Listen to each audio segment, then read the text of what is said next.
Assalamualaikum warahmatullahi wabarakatuh. Hari ini aku bakal ngejelasin pengolahan bahan awetan berbahan dasar sorghum. Itu artinya kita akan bahas pengolahan bahan awetan berbahan dasar nabati. Saya sudah rangkum semua materi tentang bahan awetan buat sorghum ini dari beberapa sumber dan akan saya jelaskan memakai bahasa saya sendiri. Sebelumnya, sorghum itu apa sih? Jadi, sorghum itu merupakan bahan pengganti sebagai bahan alternatif yang sekelompok sama padi, jagung, lalu kemudian gandum. Ya, maksudnya jadi beras yang sehari-hari kita makan juga bisa dijadiin seperti itu. Alternatif lah ya. Lalu bisa juga dijadikan sebagai bahan makanan untuk diet. For your information, sorghum merupakan tanaman asli dari Afrika Timur di wilayah Abyssinia, Ethiopia dan sekitarnya. Lalu komoditas pertanian sorghum itu menyebar ke seluruh dunia. Nah, kalau komoditas sorghum ini terkenal di Indonesia bagian timur, khususnya Nusa Tenggara. Banyak alasan yang bikin si sorghum ini tuh lebih bisa dijadikan atau sebanding dengan serealia lainnya.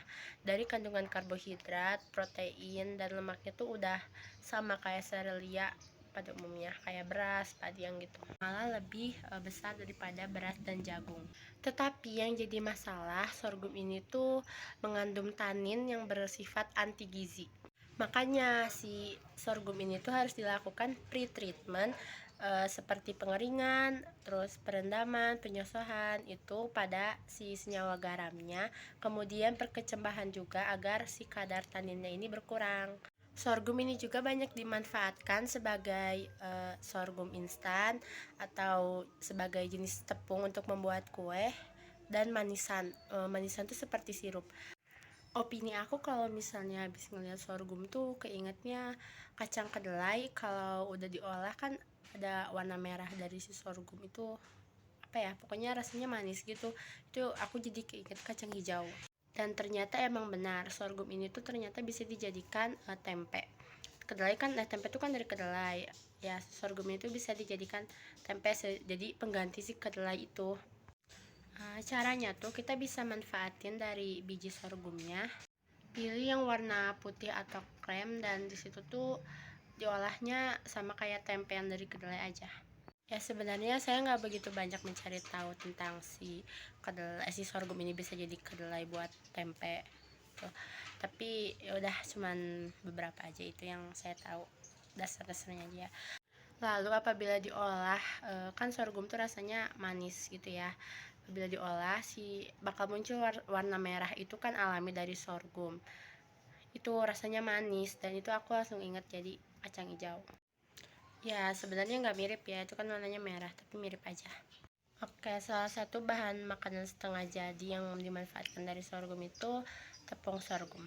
Seperti yang aku bilang dari awal, kalau sorghum tuh bisa jadi tepung ya, dan itu dijadiin aneka kue macam-macam, salah satunya bolu sorghum. Ya, jadi tepung putih sorghum ini tuh bisa dijadiin beraneka macam bolu atau kue, kayak bolu santan atau muffin, waffle, pizza, dan lain-lain ya. Ya, si tepung putih sorghum ini juga sama dari biji sorghum. Berarti ya bisa nih, kalau misalnya kan warga Indonesia itu termasuk warga yang sangat butuh tepung terigu, bisa pakai sorghum. Oh ya, kita jelasin dari waffle dulu ya. Kalian bisa ubah si tepung buat ngebuat waffle ini tuh jadi tepung sorghum. Nah, disitu kalian bisa tambahin, kalau misalnya udah buat nih pakai tepung sorghum, kalian bisa tambahin buah-buahan atau madu. Selanjutnya ada roti sorghum. Kalian bisa bikin roti ini tanpa khawatir udah mengonsumsi banyak tepung, karena ya tetap sehat aja. Selanjutnya adalah popcorn sorghum. Ini agak unik sih, jadi kita bisa masak di suhu yang rendah, nanti terbentuklah popcorn sorghum. Selanjutnya sama kayak choco chip, muffin itu juga sama, kalian tinggal ubah tepungnya menjadi tepung sorghum aja. Dan bisa juga menjadi pizza. Karena si tepung sorghum atau sorghum ini tuh kan bagus untuk diet, jadi ya enak aja gitu kalau misalnya si bahan dasarnya diganti jadi tepung sorghum. Ya mungkin itu beberapa untuk yang makanan jadi dari sorghum. Yang menjadi sayangnya dalam video kesimpulan ini tuh kalau bahwa Indonesia itu belum optimal dalam mengolah sorghum ini. Istilahnya belum menjadikan si sorghum ini tuh bahan pangan utama. Tapi sebenarnya memang masih banyak bahan utama yang lebih baik dari sorghum. Cuman ya memang belum optimal aja pengembangan sorghum ini tuh. Dan yang pasti salah satu keunggulan sorghum yang belum aku sebutin itu ya, sorghum ini tuh memiliki zat besi yang cukup tinggi ya. Oke, segitu saja dari saya.